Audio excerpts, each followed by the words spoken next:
Okay, counting down to our podcast. 3, 2, 1.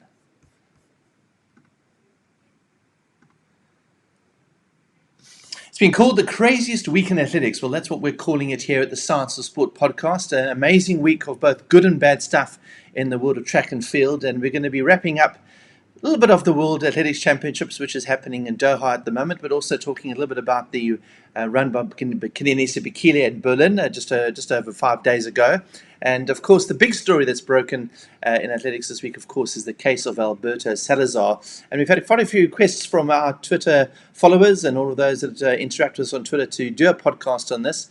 And we'll be doing a little bit of analysis, first of all, what the case involves and all the different sentiments that have come away from that particular incident. So there's lots to talk about in this podcast.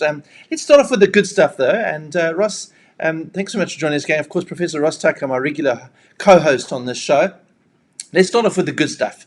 Kenenisa Bekele's run in Berlin, 2:01:41. His second fastest time in history.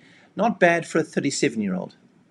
Yeah, not bad for anyone, I suppose, because, that world record is 2:01:39.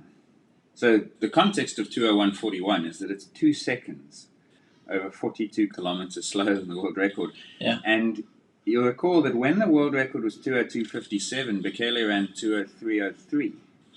So cumulatively, he's run twice in Berlin and missed the world record by a total of 8 seconds. And then you think, well, surely you can find 2 seconds somewhere. And I don't know how many people watched that race, but it was quite remarkable and surprising, because I don't think anyone expected a time that would actually challenge a world record that a year ago people were saying was untouchable. Yeah. But we're clearly in a new generation or new era of marathon running, and I think there's an important conversation that needs to be had around what's driving that now, because when you go to the world all-time lists and you look at course records, you look at national records, they are falling at a rate that you would not have predicted. And they have one thing in common. We'll get to that. But yeah, the performance was amazing, because he went through halfway slightly slower than Kipchoge in his world record. Kipchoge ran a massive negative split in 2018. He finished in 60:33. So watching it, I thought, well, that's pretty aggressive. They're doing exactly what they said they'd do. But it's likely to just not fizzle out, but a mid-2:02 looks good. And then he got dropped. Youngster Legesse actually put in an almighty surge at 30K, ran a 14:09 segment, and Bekele was gapped. Yeah. And it looked like, here we go, same old story. That's right. And I was tracking the splits at the time, and when that 14:09 came up, I remember thinking, well, Bekele's now conceded 13 seconds. And so he actually hasn't slowed down. This damage you've seen here is exclusively from one guy who's made an incredible move at the front. So if Bekele can just hang on to this, maybe he can still catch up. But then he sped up. Yeah. And so Bekele, I drew this graph. People can find it on my Twitter account on the feed from a week ago. And he gets progressively faster and faster by more or less the same. And it's this perfectly straight line. And he runs, I think, 14:20, 14:15. And suddenly, at 40 Ks, he's 2 seconds under world record pace. Yeah. Now it's on. But was he under at one point? I didn't realize he was ever under. He was 2 seconds quicker with 2 Ks to go. And the difference eventually is that Kipchoge finished 4 seconds faster with the final 2:195, and that made the difference. So he was actually on course to break that world record at 40 Ks, and no one really realized it because it was so unexpected. I think what was really surprising about it is everybody was watching this race, and when you normally see the Kipchoge train going, it's all about pace setters, and they've set a certain time, they go through certain splits. But this was a proper race, and I actually remember tweeting it on my Twitter feed saying, thank goodness it was a world record, but in fact it was a proper race and a world record that was almost, well, no, I'm not saying it was a world record, but it was a very fast time in a race situation rather than just a paced world record, which we've seen from Kipchoge in the last couple of years. You mean Bekele's one now? Yes, it was more of a race than it was just a paced event. Yeah, Kipchoge was on his own from like 25K, so he ran the last 17 as a time trial. Yeah. Which probably tells you that he did have a bit more in the tank. Looking at it now, Legesse goes 14:21, 14:09 from 25 to 35 Ks. Unbelievably quick 10. And that's what creates the gap. But Bekele, meanwhile, has gone from 20 to 25, 14:32, 14:25, 14:20, 14:15, and then he runs the last two at 14:05 pace. Yeah. Problem is, Kipchoge ran at 13:58 pace, and that did for him. So, like, unbelievable comeback because Bekele gets written off. Yeah. I mean, the race itself was a microcosm of Bekele's career. Aggressive, looking good, gapped, disappointing. Maybe next time. Actually, there he comes back. That's kind of how the last 4 or 5 years have gone for him. Yeah. But at 37 to be running like that, it's remarkable. And again, Lagese in second is running sub 2:03. Yeah. And it almost Lagese? forgotten man. Exactly. I mean, forgotten at the start line, and then prominent because he's gapped the greatest of all time, and then forgotten at the finish. But he's still in the top 5 in history. Yeah. So it was an unbelievable race. So let's talk about, I mean, we're obviously going to be doing a separate pod on this, but there is one common denominator with all of these performances that we've seen over the last year or so, and that is the Nike shoe that we've talked a little bit about in past podcasts. There is some controversy about it. There's people saying it should be banned because essentially it is proven to be an advantage. There are those that say that every shoe that you wear is an advantage to some extent. Yeah. Just give us a bit of a précis about where the shoe sits in your mind as a sports scientist, and is it the determining factor now, or are there lots of other things? I think to the last question, I think that it is the determining factor now because I think that it gives athletes an advantage that is large enough. I can't put a finger on what that number is, but I think that it's large enough that it distorts our understanding of whether we're seeing performance integrity. Yeah. And as you say, we'll do a whole podcast of this in the lead up to the sub 2 attempt in Vienna because it's in my opinion central to that. Yeah. But here's the problem: when you see a guy run 2:03 in a marathon, unbelievable, physiologically constrained performance, because you ask, why did he not go quicker? And the reason he doesn't go quicker is because his physiology limits him. He can't get sufficient oxygen and energy to the muscles to power that performance for that long. Yeah. So there's a ceiling that is imposed by physiology. I think that what the shoe is doing is allowing the athlete to sidestep those physiological limits. And the end result is that the same physiological input is producing a faster performance. Yeah. Now, that's not the case for other shoes. It could be for some, to small degrees. But what the lab testing on this particular shoe, the Vaporfly, initially 4%, now it's called Next Percent because they think they've made it even better. The 4% was tested, admittedly funded by Nike, so take what you want from conflicts of interest. And they put a bunch of guys in a lab, and they were reasonably good runners, not Kipchoge, Bekele level, and they measure oxygen consumption as a way to work out how much energy is used to run a certain speed. And on average, you use 4% less energy to run 3 minutes a K, whatever speed they test. They tested it at 3 different speeds. Now, if you can run the same speed using less energy, and energy was the thing that limited you, then you can run with the same energy at a faster speed. That's logical, I hope. Yeah. Not necessarily in a one-to-one relationship. So a 4% drop in oxygen and energy doesn't translate to a 4% faster speed. It's a little bit less than that for the top guys. Yeah. But in theory, 2.6% is what they think it's worth. A 4% oxygen saving translates to a 2.6% performance benefit. Which is a huge performance benefit at that level of the sport. But at any level. Because over a 2-hour free marathon, 2.6% is 3 minutes. Now, I don't think that the shoe's worth that much. I think there's a little bit of marketing as well. Yeah. But two things for me is, number one, that initial study on the shoe was then not precisely replicated, but it was subsequently followed up by other research. No study has yet found an athlete who doesn't respond to that shoe. Yeah. So in other words, there's no non-responders, and that's unique because everything else, whether it's creatine that you take as a powder, whether it's a different shoe, the Adidas Boost, for example, in the past, they found there's 1% increase in economy or improvement, but there were responders and non-responders. There are none to this shoe. Yeah. So I think the effect is real, and I think the effect is large enough that I don't know what I'm watching. Because if the theoretical advantage is 2.6, then even if you go 1/3 of that, you're at 0.9. Yeah. And a 0.9% benefit is 1 minute. Yeah. So take Kipchoge, take Bekele, take Legesse, and add a minute to their times. It's the same as 2014, 2015. So what we've seen is a minute to a minute and a half improvement in times created by nothing other than distorting that relationship between input and output. Yeah. So I think I'm seeing the same athletes today as I saw 4 years ago, running a minute and a half faster. And how do I interpret that?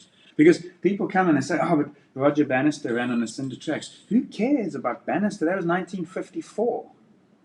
Nobody has ever debated whether Bannister or Algaruz is going to win in a race. Yeah. It's like Federer versus Laver.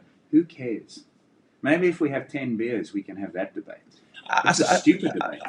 I suppose the thing is that people go that any kind of technology that is out there is going to be used to an advantage of the athlete. So whether you're wearing a pair of Adidas Ultra Boost shoes, for instance, that supposedly gives some sort of energy return back to the athlete, there is some advantage. It's better than running in a shoe that doesn't have that, theoretically. If a shoe is more comfortable, if the lacing system is better, if it's more durable, if it has more grip on the sole, it's better than barefoot. So to what extent, and this is why this debate, and this is why we're going to be looking at a podcast on this a bit later on, but to what extent is an advantage in terms of technology like a shoe?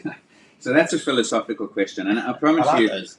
Please see my laptop here. Please see my phone and my sophisticated. I'm not a Luddite. I'm not living in some cave, dark ages by candlelight. I'm not opposed to technology. Yeah. But what bothers me is that of all the sports, running is, in theory, the one where you are matching physiology against physiology. Yeah. And I want to see the best runner, the guy who's got the physiological capacity, the running economy, the VO2 max, the efficiency, the threshold, the muscle, tendon, funk, whatever it is. Take your pick of what determines that performance. It's lots of things. But I want to see that guy win in a race today. I don't care about Jim Peters running 2:15 versus Kipchoge running 2:01. I care about Kipchoge against his contemporaries. Yeah. And when we start talking about world records, that's what we're doing. Yeah. Now, again, 2:15, we've moved on so far from that period that it's actually not even a direct comparison. Nobody is writing the headline, Bekele 14 minutes faster than Jim Peters. No one cares. Yeah. But they do care that Bekele is a minute and a half faster than Kimetto from 4 years back. Because that's within one generation. So is that technology available to all? And does it have a large enough difference in those people who have access to it that it actually distorts the outcome of the result? Swimsuits did that. But I mean, all athletes have access to that shoe. I mean, they might not be sponsored by Nike, but I mean, to be honest with you, if that's their decision whether they want to be sponsored by an alternative brand. So if everybody, you can buy those shoes freely, anybody can buy that shoe now. So is that not the determinant? So if everybody can buy that shoe and it's freely available, surely then everybody should run in it and everybody should be equal.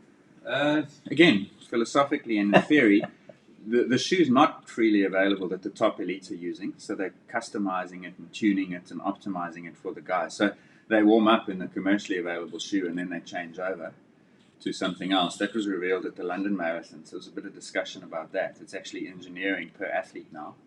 Whether that so you're saying individual shoes are different from the stock one you can buy potentially online? So I'm saying, is that no one else can get that shoe that those guys are racing in.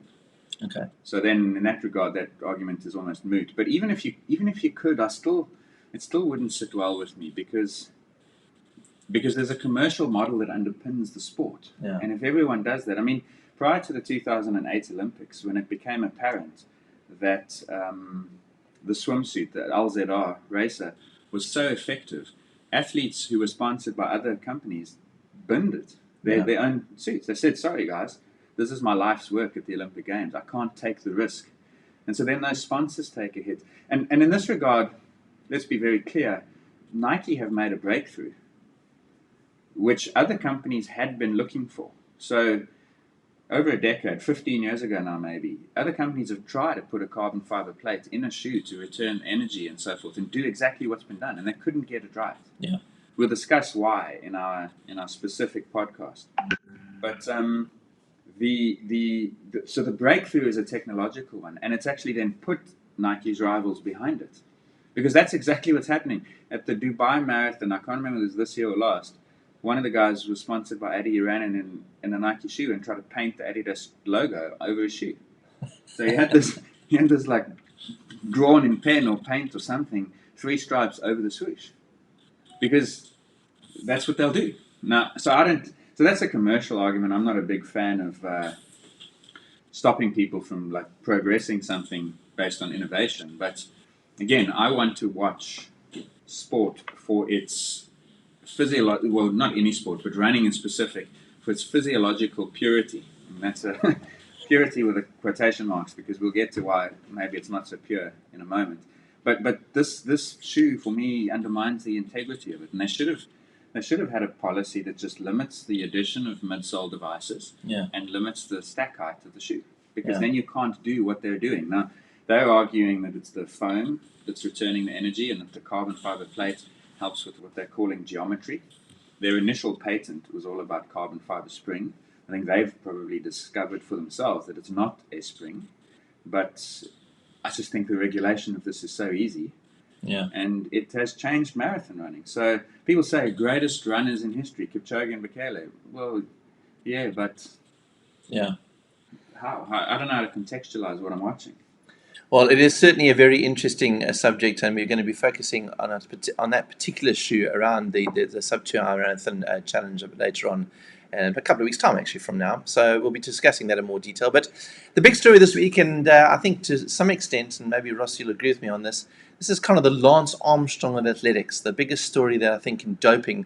And we talked about the Chinese in the early 90s and all those sort of things. But since then, this is probably one of the biggest stories in athletics. Alberto Salazar, the great American marathon runner and now coach of the Nike Oregon project, banned for 4 years by USADA for a variety of different transgressions, and we'll get into some of the details on those. But it's a story that has rocked athletics, and right in the middle of the World Championships, because the World Championships themselves, a lot of those athletes that have been participating are under his care. Some athletes have been reacting very positively to the news that finally the truth is out. Other athletes have defended him, and it's been quite in a way polarizing. We see Paula Radcliffe almost defending him, although there is obviously another reason for her doing that, because she is connected to him via various people. But it is a very emotive one, because even now Nike are defending him, but the evidence seems fairly clear. Yeah, but Nike has to defend him, because if they didn't, they'd be confessing guilt. Because it's really important to appreciate that by this verdict implicates Nike in at least knowing about what was being done.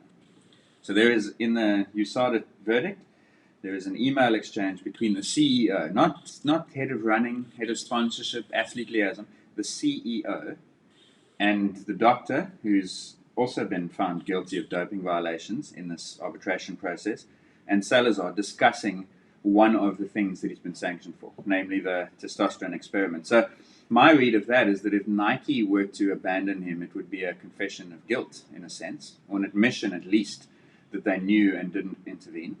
So everyone has to fight together. It's all, it's stand as one kind of thing. Divided we fall, and united we stand, divided we fall kind of thing. So that doesn't surprise me too much. I think there are some bigger questions about the corporate factors driving this. I was listening to the Let's Run podcast, and they made a really good point that Salazar's been flying close to the wind, or too close to the sun, for years.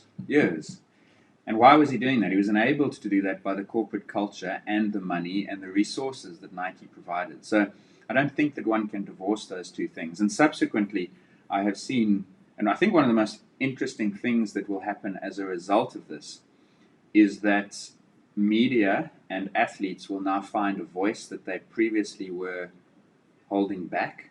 So, for example, I just want to read you what Nick Willis tweeted. And Nick Willis is an Olympic medalist. He's one of the great runners. He comes across to me as a guy who has unbelievable integrity, and he posts the following in the aftermath of the decision. He says, "Justice. I'm tired of having to hide my thoughts. The charade is finally over. Our sport will be much better off with Alberto gone." I mean, how strong is that from a current guy running? And for me, what's telling is, I'm tired of having to hide my thoughts. Yeah. So I've had thoughts, and I've had to suppress them, and now I don't need to anymore. And how many other athletes might that be? There might be dozens who now say, it's almost an athletics equivalent of the Me Too movement. Now suddenly you might start getting people. Lauren Fleshman was one of the people who's been named going back to 2015 as a person with Salazar. I think she was the one who told of how he would make them run up and down stairs to get out of breath and then go for an asthma test so that they'd fail it in order to get asthma meds. Yeah. And she posted a very thoughtful, I thought, thread on Twitter about we need to ask questions around the culture that enables this, that nobody at any point says no. Because the truth is, if anyone, Nike, UK Athletics has been coming under major fire for letting their prized asset, Mo Farah, go to this guy while he was under investigation. If anyone was genuinely anti-doping, zero tolerance, this would never have come to this. Yeah. And that's the reality. So I think that for me, I'm like Willis, also tired of having to hold back. Because, 12, 15 years ago, I met with journalists, I'm not going to name exactly who they were, and started discussing the stuff that has only now come out this week officially. And there is so much more of it. This is tip of the iceberg stuff. Nick Willis isn't tired of having to hide his thoughts and saying the charade is over because of a carnitine and a testosterone experiment that Salazar did. There's more to this, much more. So I've just got a clip up here, and for those of you watching us live on YouTube at the moment, you'll be able to see on our screen an interview that's on Twitter from, what's the guy's name who actually tweeted it? It was Carl Dennehy. Carl Dennehy. Who, by the way, wrote also, because you don't do it because you're media, but I often criticize the media for how they softly handle these guys. When they do this sort of stuff, like Cahill, you got to give him some props. You got to say, well done, because he wrote a brilliant piece. And I want to read a quote from that at the end of what you play now as well. Okay, so this is an interview with Jenny Simpson, a former world champion in the 1500 meters, I think in 2011. And she spoke very strongly about her feelings about the Salazar case. Let's see.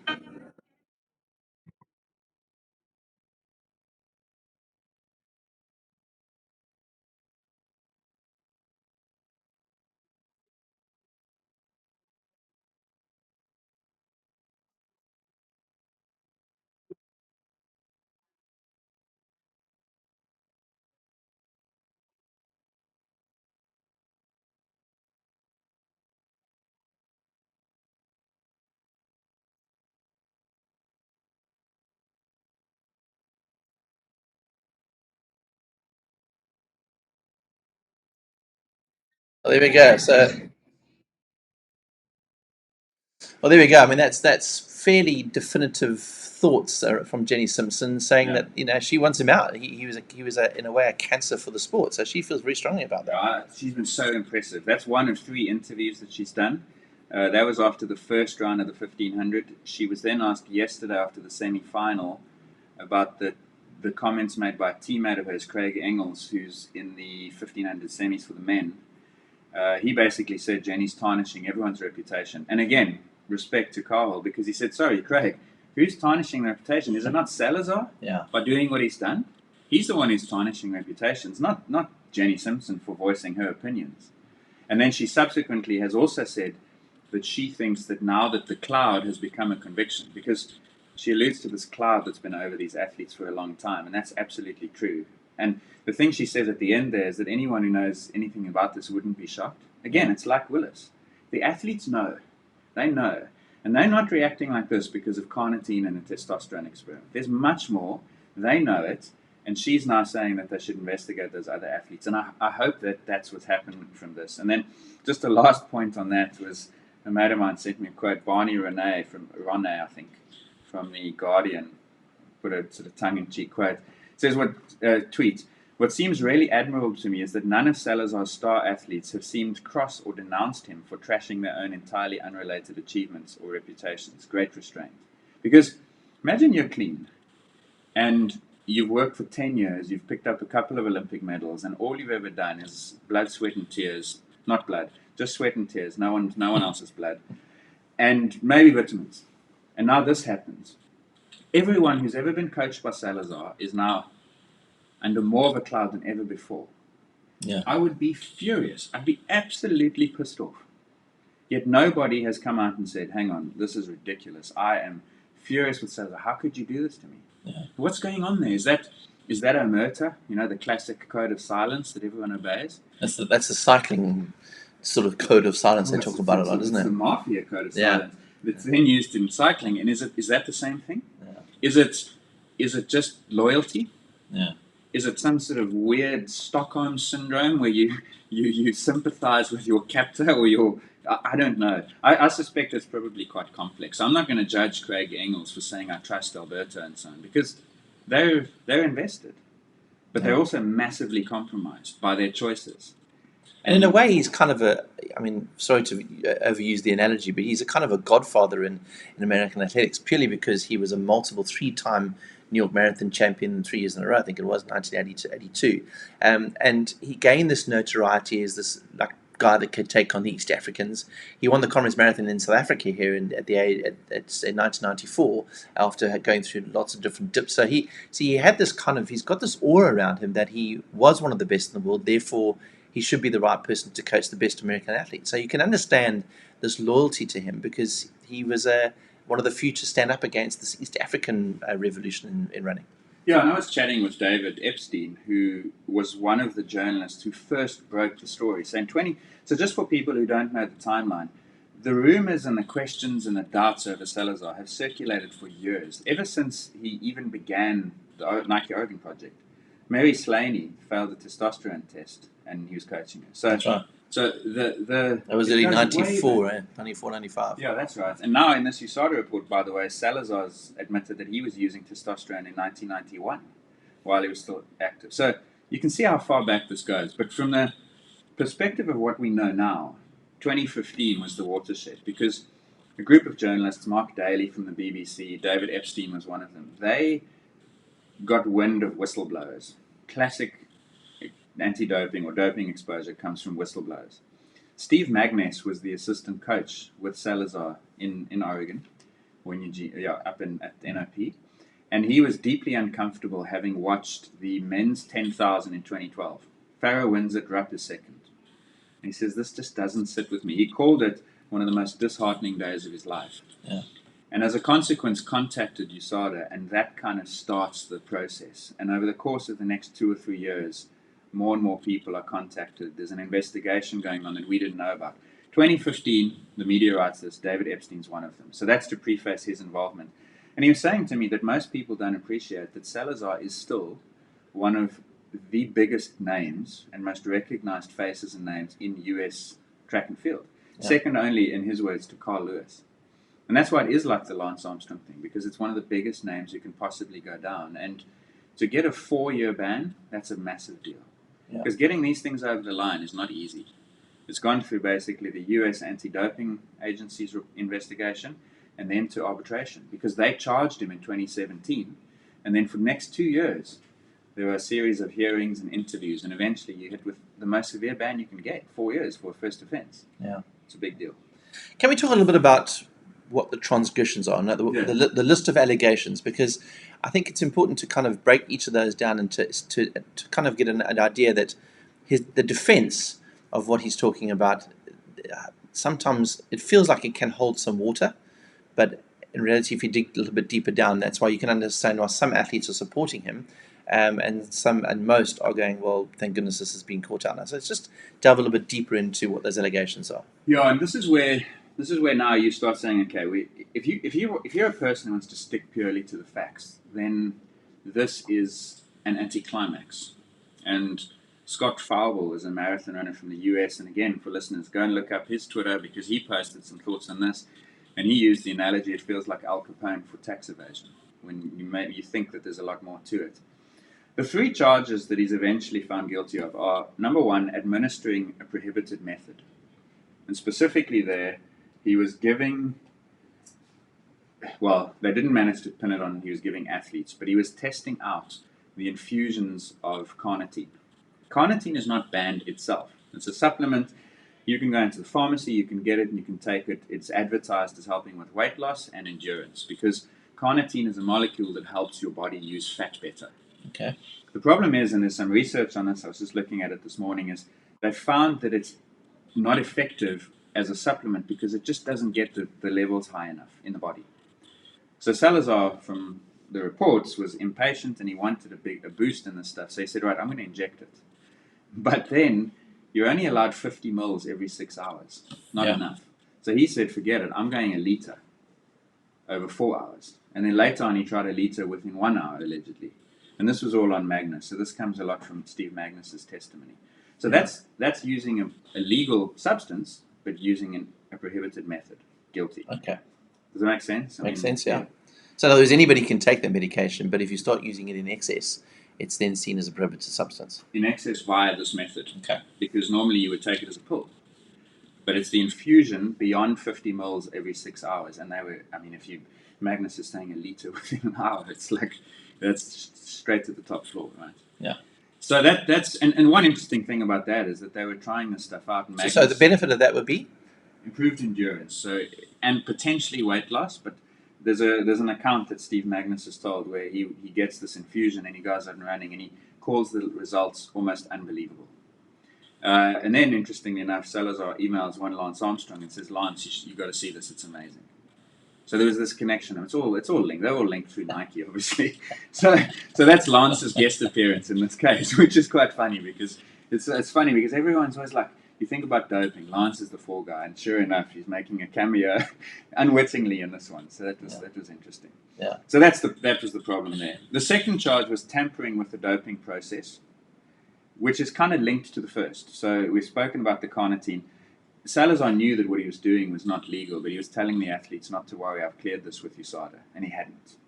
So effectively, he was misleading his athletes, and that's treated as a charge of tampering with the doping process.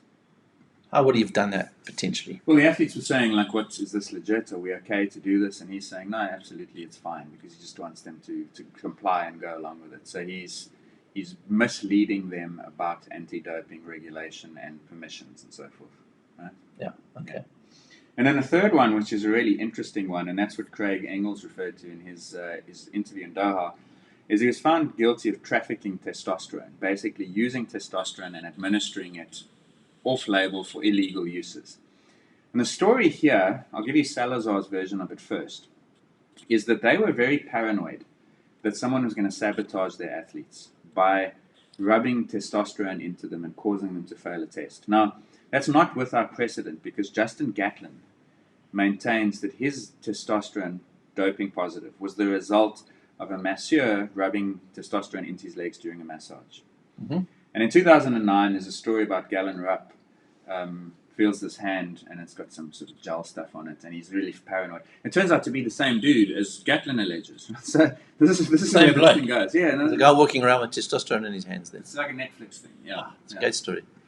And so they say, okay, we're really worried about this. And so Salazar comes up to working together with Dr. Jeffrey Brown, who's the guilty with him now eventually, they come up with this plan to run an experiment where they're going to test various amounts of testosterone on Salazar's sons. So they devised this protocol, like this is now backyard science, basically, where they're going to give Salazar's sons a couple of dollops of cream. They're going to make him run 20 minutes in hot conditions. They're going to test him. Did he fail the test? Yes or no? So that basically, and then we're going to try it with 3. Then we're going to try it with 4. Should we go to 6? And they run a series of experiments. I mean, he plays basketball the one day. I was reading in the reports.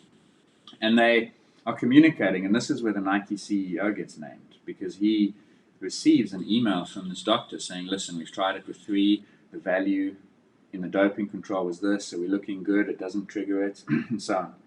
So basically, they're doing this, allegedly, to put their minds at ease that no one can sabotage them. In the event that they fail a test in the future, they're going to say, it was sabotage. Okay. Now, I find that preposterous. I mean, there are so many other ways a paranoid person would act.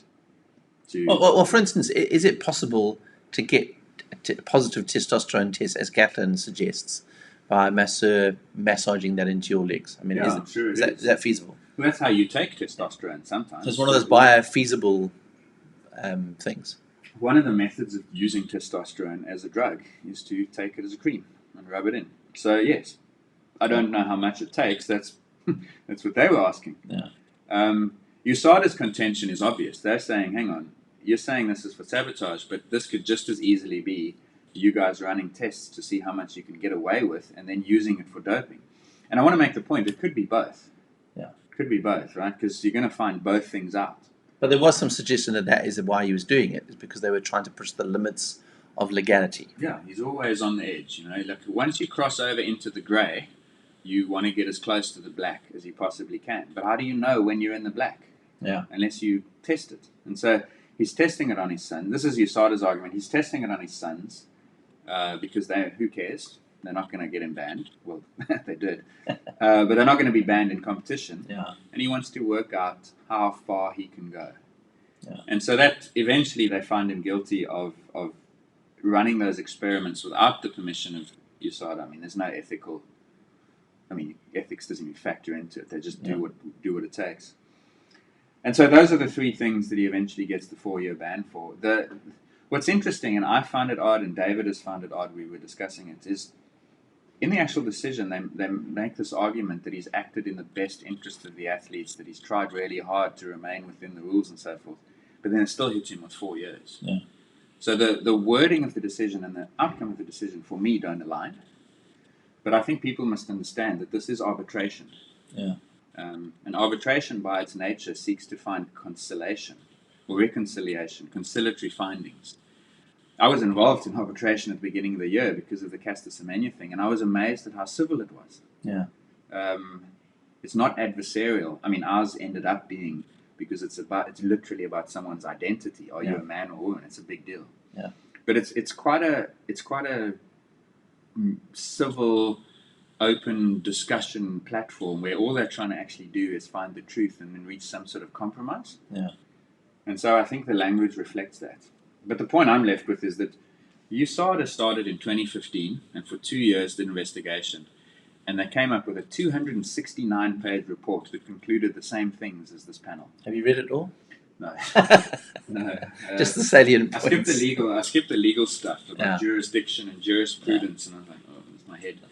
And now this American Arbitration Association has done the same thing over 2 years and reached the same conclusions. And so Tygart said that Salazar prioritizes performance well beyond the health of his athletes. And there's other examples of it. And now I think really all that remains is to see whether anyone takes this baton and runs with it. Because if they do, there's a lot more. You know, the initial media reports included the thyroid stuff. They included the precision of massive doses of vitamin D that could potentially cause cancer, calcitonin. Again, none of this is illegal, but it's all part of this medicalization of sport and this use of prescription drugs that I think is probably quite harmful. Let's just take a slight step back and look at the history of the Nike Oregon project. Of course, it was something that started in 2001 when Salazar was approached by Nike to do this. And the idea was that they were basically going to produce American athletes that were going to be competitive with East Africans. That was the premise of it. And I know that initially the results weren't coming through as much as I think the Nike Oregon project and particularly Salazar were necessarily happy with. And it kind of suggests why they were pushing the limits on these things. But we saw an amazing performance from Mo Farah and Galen Rupp, both athletes, with Alberto Salazar winning the 10,000 in London in 2012. And it showed that he was producing the results. So there was quite a lot of pressure on him to potentially do something that I suppose physiologically almost seems impossible, because you're taking on sort of super athletes from East Africa and trying to mold them into something just by training methods. So there was probably that real pressure to perform, and a commercial pressure as well coming from Nike. I mean, it's hypothesis, I admit, but it's a classic story, and it's not unique to sport. Think about business. Why do businesses do corrupt things? White-collar crime and fraudulent accounting is because someone is on the hook to produce profits, and they can't. And then they get pressurized from the top, and they say, well, by any means necessary, I have to deliver the goals that have been set for me. And if you don't create a culture of absolutely zero tolerance towards cheating or dishonesty or anything that lacks integrity, then you get this, in my opinion, like there's a creep of standards. Yeah. And you're doing things that you think are innovative. You're using underwater treadmills and anti-gravity treadmills and altitude tents, all these things that are legal, and most people would say, wow, look at this innovative environment. But then that stuff becomes a little bit more malicious, and it starts to become a little bit more grey. And eventually you start looking over the precipice into the black. And then you discover that the athletes you're racing against might be doping, right? This is the story of Lance Armstrong, not to invoke the same guy's name. This is the story of countless cyclists who've discovered this in that sport. This is probably the story of many of the Kenyan runners who've doped, is that they get to a point where they've got to make a choice. I dope, I follow the advice of my coach or my doctor, or I quit. And what are they quitting for? Like, what life? So I think it's a classic pattern, if that's what's happened here.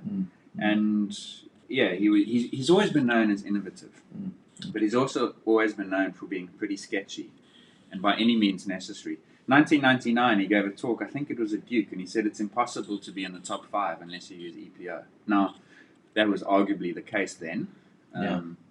Skeptics would say it's still the case now, but the difference is that between then and now, they developed a test for EPO. So in theory, the picture should be better. But there was this, I think in general in sport, there's a belief that you've got to do as much as you can. Otherwise, you'll be left behind.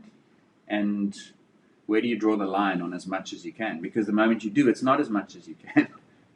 So you alluded to the fact that this is maybe the start of something going forward. Like, are you suggesting then that this is just the tip of an iceberg in terms of athletics around the world or around American athletics? I mean, when you say, you talked a little bit about when we were building up to this podcast around how the media handle this situation, is that media people within the sport of athletics have come out now saying, oh, well, yeah, we knew this was coming.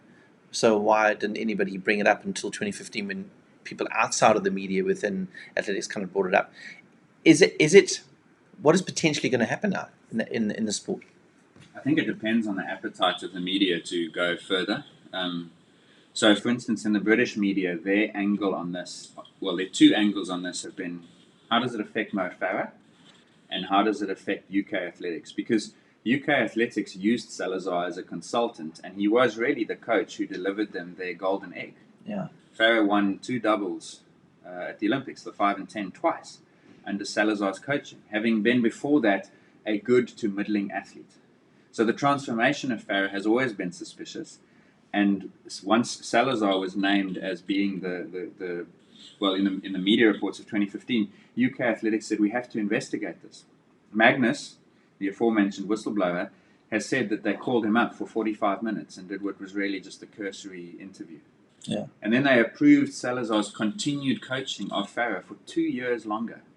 It was only in 2017 that Farah left Salazar. So the point is that they have some serious questions to answer. There's a quote by the head of the athletics saying, Salazar's a genius, we absolutely will stay working with the guy. Well, history has made those words look unbelievably reckless. And he was at one point sort of IAAF Coach of the Year after 2012. Yeah, he was lauded around the world as the most groundbreaking coach in the sport. Massively. Though, again, I think many people always had questions, but they're a cloud, so you can't withhold rewards based on suspicion. Yeah. I think, again, people in the sport knew, but fine. By 2015, they knew details. And then they had to make a choice. They had to say, is Steve Magnus lying? Is Cora Goucher? Is Adam Goucher lying? Is Fleshman lying? Is Ritzenheim lying? I mean, how many people had to lie for that thing to be false? Yeah. Like, it's ridiculous that all of them made it up. But, so at that point, people had to make a call. And some people chose to double down. He's a genius. They stayed with him for another few years. And now all of a sudden, and that's why this is it's not funny, but people are now saying, oh, now we know this. We've known this all along. But people made a call, despite knowing this, to stick with it. But because this polarizing effect that he's had on this discussion is listening to the accusations against him, you can understand why there was some, and I hesitate to say this, some justification for what he was doing. So if he's pushing the limits on testosterone with non-athletes, you can say, okay, well, that's wrong. Morally, it's wrong. We found out now that obviously from a legal standpoint in terms of IAAF and USADA, it's wrong. But there is that sort of grey area with him trying to just be better and not, doing the traditional steroids and EPO. He was literally doing stuff that maybe was on that line, which kind of goes with what a lot of the athletes are saying. He just overstepped the mark. I think Paul Radcliffe's on record as saying he overstepped the mark, which is what I think a lot of athletes feel about this. Yeah, the official panel decision uses language not exactly like that. I'll see if I can find the wording, but it's very similar to overstep the mark. He erred on the side of some. I forget exactly. I'll see if I can find it in a moment. But that, and when we did our Drugs in Sport podcast, and in fact before that, after that we'd done a Cheating in Sport podcast. And it's funny because you keep coming back to where's the grey area. And I see the world in a bit more black and white. But I've started to realize actually that you are onto, because fundamental, the thing that this all revolves around is what's cheating. I mean, that's what it is. And I reckon if you're an athlete and you hire the coach, there's almost an expectation that this coach is going to do with me what it takes for me to win. But again, that immediately puts me in the grey areas. Yeah. But I'm also trusting that I've got some sort of moral compass to say, where do I want to stop? But it's not a legal compass. Yeah. It's a moral one. Now, again, listeners, go and find Cheating in Sport podcast and our Drugs in Sport podcast, because the two of those is fundamentally what I'm about to talk about now. Is the current doping practice in sport is all about prescription drugs and medication. In a sense, it always has been, because EPO is a prescription drug. It wasn't made for athletics. It was made to treat people with renal failure. Testosterone was made for people who have hypogonadism and low testosterone. So every drug, in a sense, is a prescription drug. But I think where we are now in 2019 is the testing has become sophisticated enough to catch the basic stuff. And so the athletes and their coaches and the doctors have adapted. To quote an anti-doping expert called Michael Ashenden, anti-doping shed its skin and it took on a new guise. And that new guise is prescription drugs. So the use of thyroid hormone for people who don't need it, the use of asthma meds for people who don't need it, the use of testosterone. Salazar tried to get an exemption to use testosterone on the basis of having low levels himself. So I think cortisone for athletes who don't need it.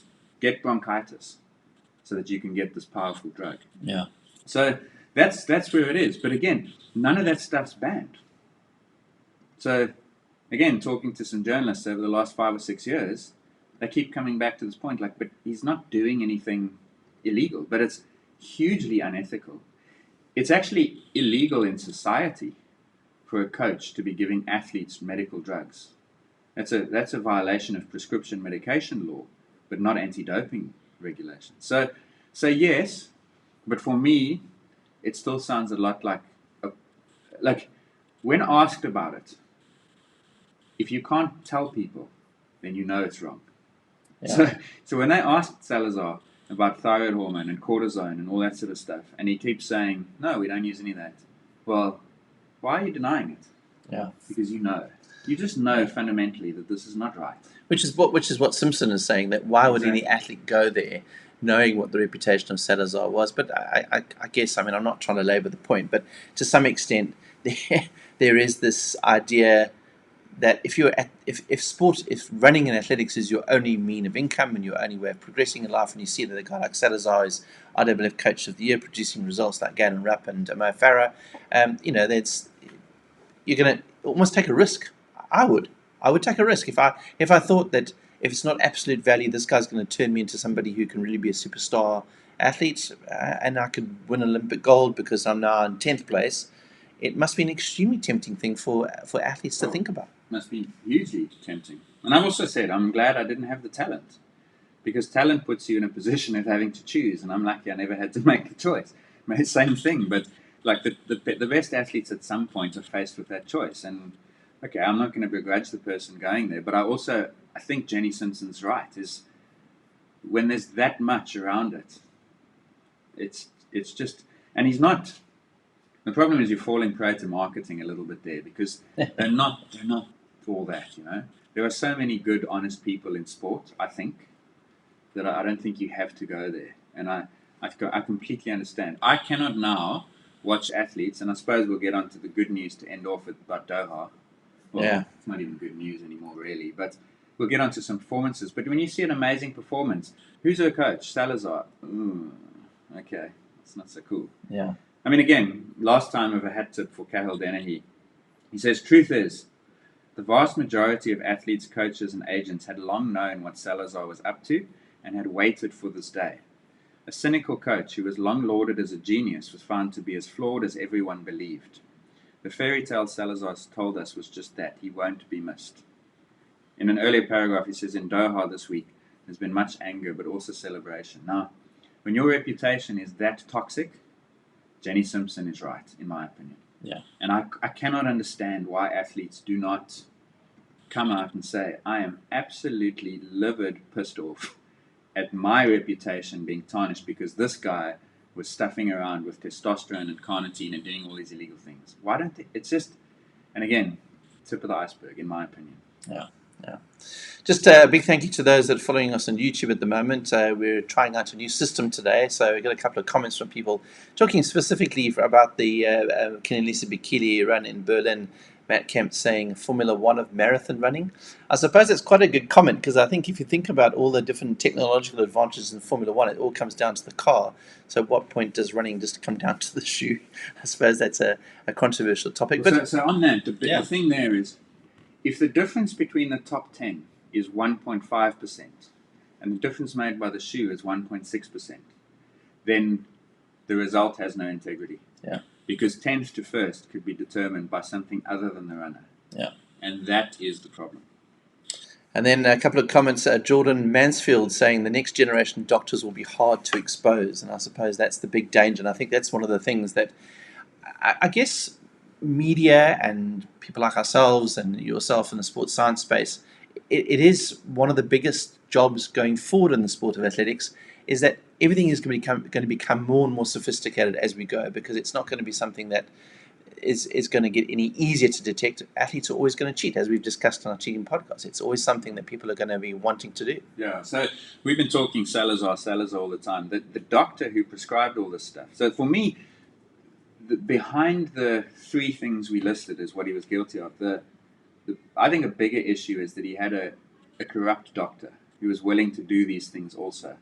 And that Dr. Brown's not the only one. In the ProPublica Epstein reporting and so forth, they name another one who is now no longer alive, but was also responsible. Salazar would send them to him and send his athletes to these doctors and say, don't ask questions, just take what he gives you and everything will be fine. Yeah. And so there was this very loose medical process. And so banning the doctor, and presumably the US Medical Association will act on this also, and I guess the doctor runs the risk of losing a license. That's a very powerful message. So I think it would hopefully make some doctors think twice about doing it, because think about how much they've got to lose, their license. Yeah. And I think that this is very good, because every time an athlete gets done in a court, people say, but where did he get the drugs? Yeah. Who's facilitating this? What about the entourage, the support staff? Who's enabling doping? And so now we get that.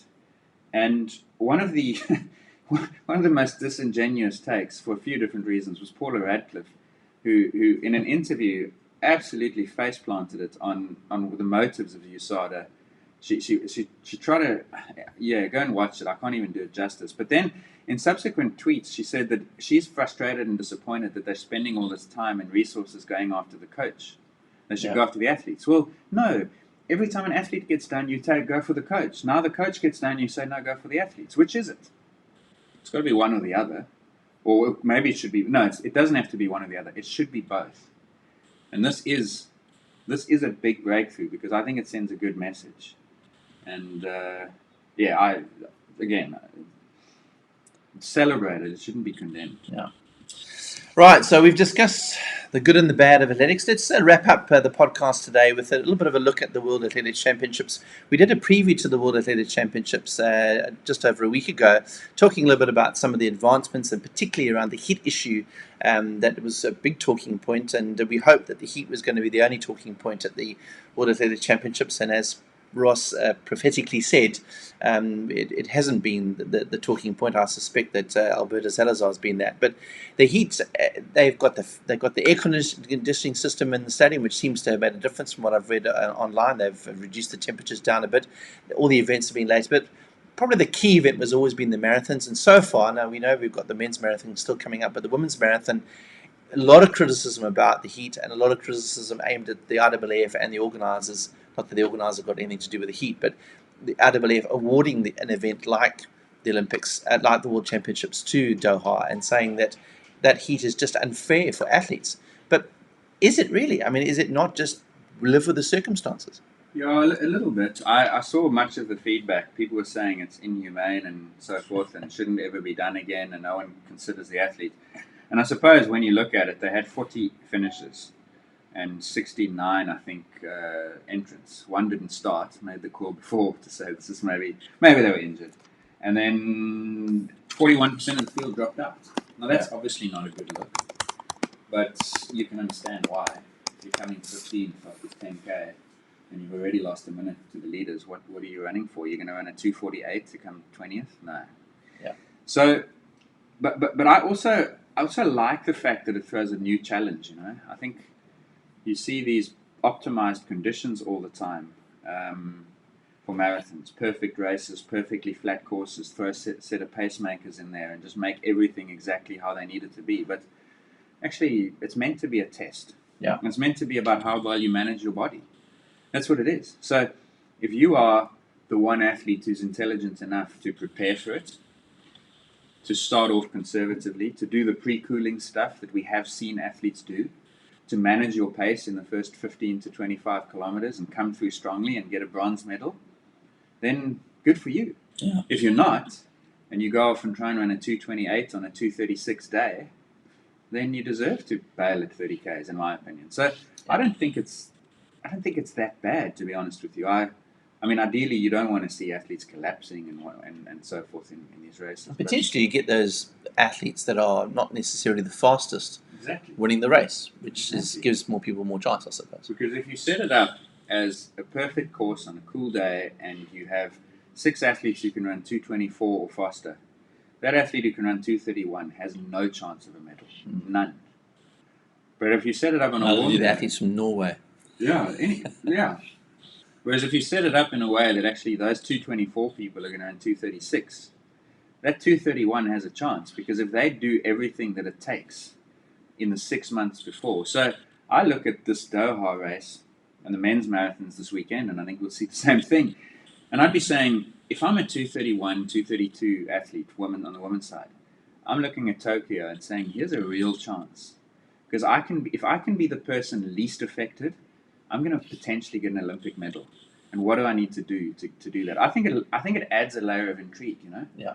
I get that you don't want it all the time, but for me, some of the most exciting marathons have been these ones that are really affected, and they're unpredictable as a result.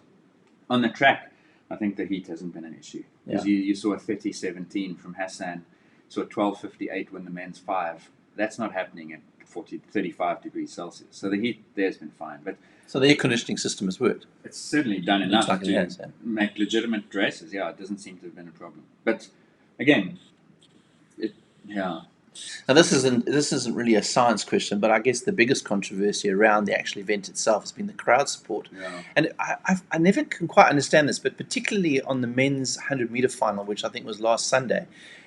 Before there was a track event, I think it was a distance event. You'll probably know which one it was, but there was a good crowd for that. But as soon as the 100 meters started, the crowd left.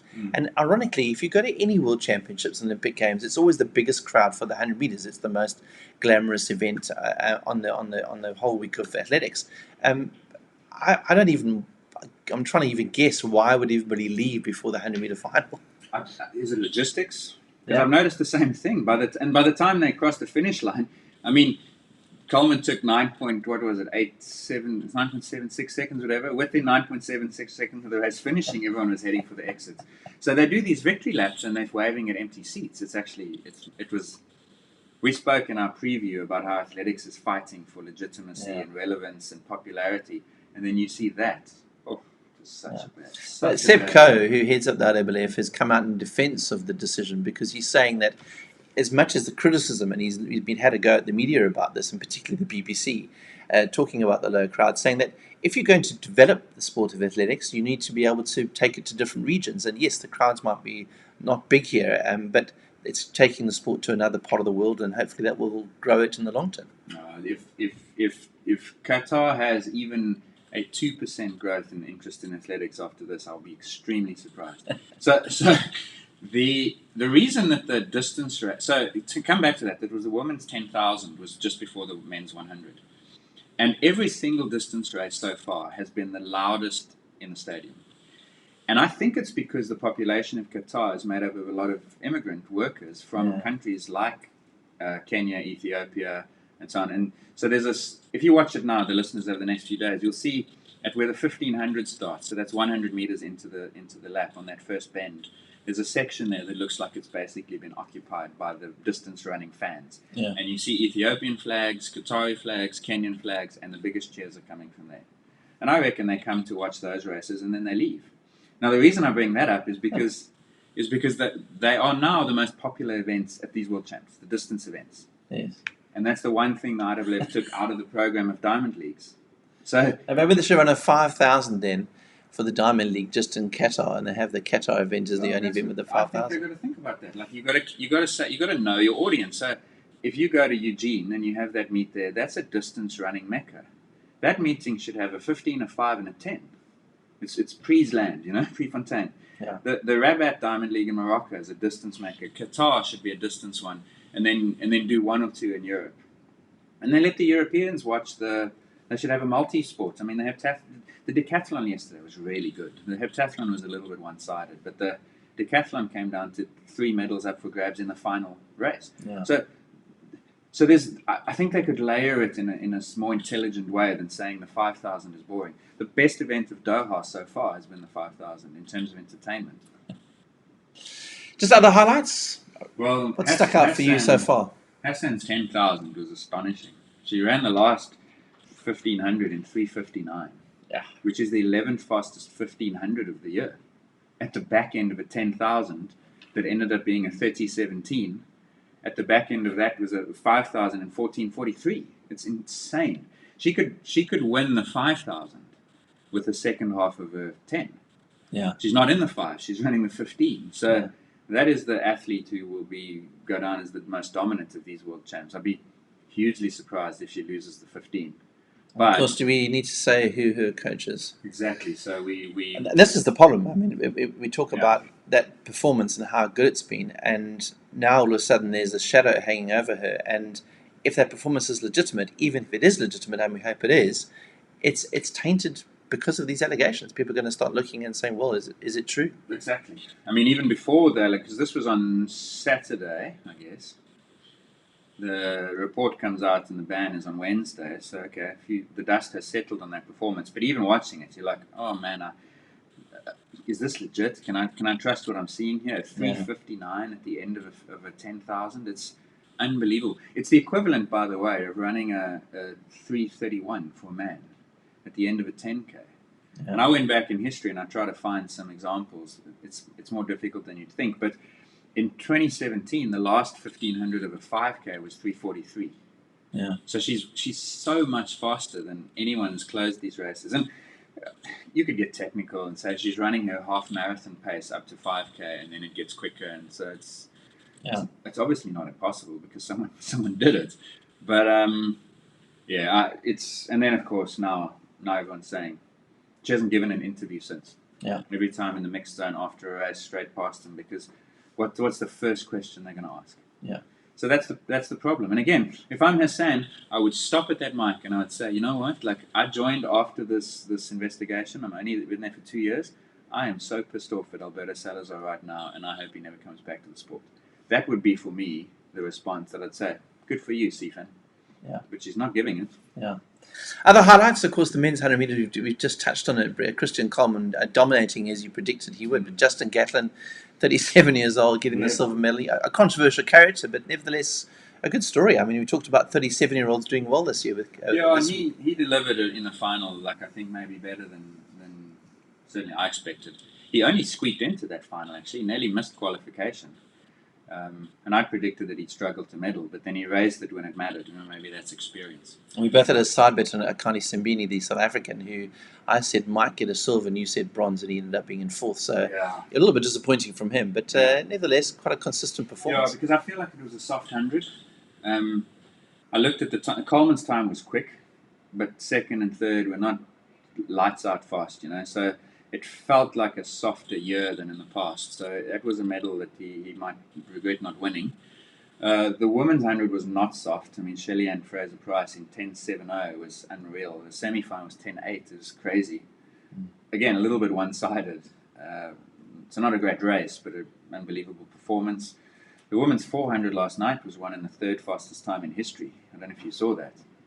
By Nasser from Bahrain, which was a big surprise. She beat Miller Weibo.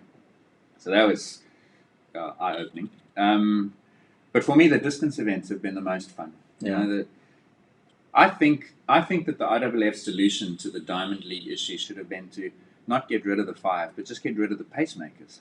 Make it a race. Yeah, because it's so intriguing when you actually give people the responsibility of taking it on. Because the Diamond League, let's be clear, I love distance running, but the Diamond League 5Ks are dull. Yeah. Because for 3 laps they run in single file behind a pace setter, 3Ks. Then for the 4th K, everyone slows down and jogs and saves themselves for the finish. And then the last 600 meters is a furious sprint, and it's exciting. It's boring. Yeah. This 5K in Doha was interesting because you had Ingebrigtsen, who's a 1,500 meter guy, and if it's slow for the first 3Ks, he's basically running his. He was fantastic to watch, wasn't he? Yeah, and he was aggressive, and so that made it. But the Ethiopians knew that he was there, so they took it out hard in the beginning, and you could see Barega and Bekele and Idris were pushing. Yeah. Because they're aware of the threat.